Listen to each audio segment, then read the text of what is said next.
catch the wave. Life is all highs and lows. Others fall. So, Brian, we're going to talk about something that's going to be really fun because it should be really near and dear to your heart. We're going to talk about you and your band today. Oh, And perfect. Easy answers then. well, yeah, and the reason why is, I've had a few people ask me whenever we've been out doing our events, like, how did they come up with the name the Verve Pipe? And naming a band is a lot like naming a product, or if you're in business, how do you name a corporation? Oh, And yeah. so, well, how important is it to find the right name for a band? Well, of course, you have to find a name that, first of all, it's very difficult to find a name for a band because just about every word has been used. Even us, we thought we had a unique word in the Verve Pipe, and then the band name the Verve came out. So, it's really difficult, but of course, it's very important. It has to flow off the tongue, it has to be simple. It has to make some sort of sense, because it is your brand, it's naming your brand. And also, people like to identify what you sound like by the name of your band as well. So, that something like Skinny Puppy is probably going to be hardcore, or whatever, Well, and I will say this, up until I heard about your band, I had no idea what a Verve Pipe was. So how did you end up with that name for your band? Well, our guitarist, who was only in the band for maybe 4 months, he was really strong-headed. Loved him. Very, very funny guy, great guitarist too. But like I said, he was only in the band for 4 months. He named the band one night. He was just tired. He wanted to go home from the studio, and we needed the name that night because the artwork from our new CD, or our first CD, was going out, and we still didn't have a name. So he just stood up and said, "It's going to be the Verve Pipe," and that's it. He stormed out and he slammed the door, and I was like, what was that? What is a verve? Why a pipe? It just didn't make any sense, but we're like, all right, well, we gotta have a name. So we said the Verve Pipe. Years later, I really discovered how perfect it was that you took two words that are practically opposite. You have something, verve is energy, vim, vigor, verve. And then you have something that's stable, inanimate. So, vigorous stability is what I thought. Now, when you see that name or hear that name, what kind of music do they play? It was really kind of undefinable. So we essentially did everything wrong. The fortunate thing is that we were doing really well, and we got signed pretty quickly, and we had a hit song pretty quickly, that we became part of, the musical vernacular in the nation pretty quickly. So it kind of caught on. Well, what's interesting is you mentioned the other band too that had the band name The Verve. When did they come Right. up? When did they come out? Oh, they came out a little bit before us, but we had heard about them before we even got our CDs back, from the manufacturer. We were looking through, we used to read the English magazines, because we were big fans of English pop. And we saw this advertisement for this band called The Verve, and they had an album called The Storm coming out. We were like, oh no, what now? And then we thought, well, what would the chances be that we would have, that both of us, a band from England and a band from Grand Rapids, Michigan, would have, hits at the same time, or both become famous. And wouldn't you know it, our songs were actually hit songs within a few months of each other. So there was a lot of confusion. And to this day, every single day, I get tagged in stuff for the Verve all the time. It's a running joke with the band, and our fans. Well, so that's how you got the name for your band. And then you mentioned a hit. So we know your biggest hit has been The Freshmen. Right. How do you come up with that title for that song? Is there a specific process that you go through? Well, no, I had written the song. I had spent 3 or 4 months on working on the song that I had this melody for, and I had a story idea for it. And I didn't even have the freshmen at that point. The guys in the story weren't even, wasn't it about college or going to college or anything. So I didn't have the freshmen, but I was getting ready for work one day, and on the coffee table, I was trying to figure out what the last line of the chorus was, because it could potentially be the title. And there on the coffee table was the VHS tape of the movie I'd rented the night before, starring Matthew Broderick and Marlon Brando, called The Freshman. And I was like, oh, that's it. It's perfect. We all did things when we were younger, it's understandable, it's not excused. but people could sympathize or with these guys, and their quandary now where they have to live the rest of their life feeling the guilt, so. And you mentioned that you said that people can sympathize with these people. Why do you think that song has touched so many lives?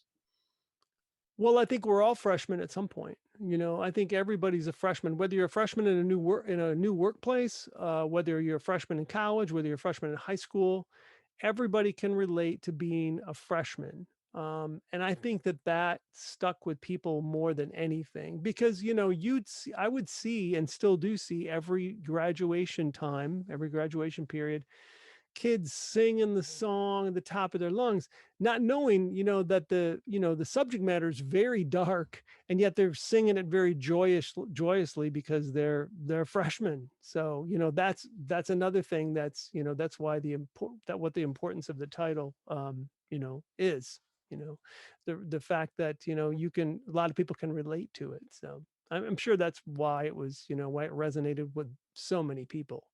Well, if anything, I think it would resonate with a lot of people even today, because if you think about the world that we live in now, having been impacted by the pandemic last year, we're all kind of freshmen in this world that we live in. We're all starting over. Yeah. Yeah, everybody's got to reinvent now. Everybody's going through a reinvention.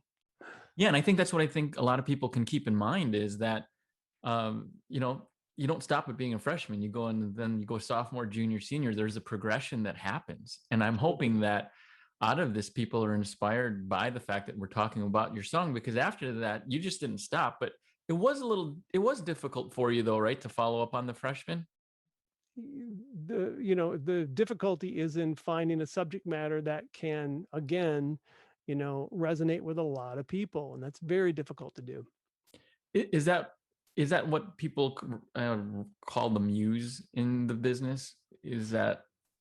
Well, the muse is, yeah. I mean, you listen to the muse, you go where the muse takes you. You kind of get led with what, it could be a story that you read that for some reason stuck with you at the end of the day, that might have seemed like it wasn't that important, but at the end of the day you go, wow, that story was really amazing. Then you tell other people about the story and you go, oh my gosh, that's a song. That's the muse telling you that you need to go with that. Some people call that their gut feeling. I've got this gut feeling that we should do this and do this. That's kind of what the muse is for me. Hemingway had, his young ladies they were his muse. A lot of artists go that route. They have, their lovers that are their muse. There are people that guide them and that kind of thing. But I believe the muse is more of a not only a spiritual thing, but also a universal energy. That's the muse for me. And sometimes the muse will take me down roads that I wouldn't normally go. Like I'll start writing a short story and think I know what the story is, and I'll go, oh, and then this happened, oh, and then this happens, and I'm surprising myself as I'm doing it, which is amazing. It's an amazing thing that I'm enjoying myself while I'm writing. Same thing with songs. So it sounds like the muse really is your source for inspiration that also could lead to different insights that you didn't think were there. Absolutely. Absolutely. And when you come to a crossroads and, you just have to follow what's happening in your head, know that there are possibilities that you may not have thought of yet. It's very important.